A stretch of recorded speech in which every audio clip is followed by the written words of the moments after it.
Grease fires are a significant problem, causing lots of injuries, deaths, and property damage every year. Grease fires are dangerous, but knowing what to do and being prepared can help keep you safe.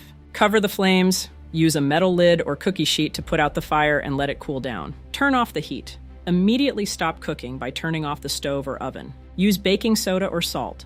If it's a small fire, pour baking soda or salt to smother it. Fire extinguisher as last option. If the fire keeps going, use a Class B fire extinguisher made for grease fires. Avoid water. Never throw water on a grease fire.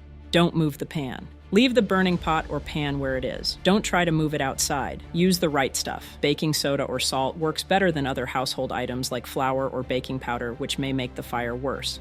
Get out and stay safe. If you can't put out the fire, leave the house right away. Close doors behind you. Shut doors as you leave to help contain the fire. Call 911. Once you're safely away from the fire, call 911 to report the fire. Don't go back inside. Wait for firefighters to arrive before returning to your home. Follow these tips to prevent a grease fire. Stay in the kitchen. Don't leave the stove unattended when cooking with grease.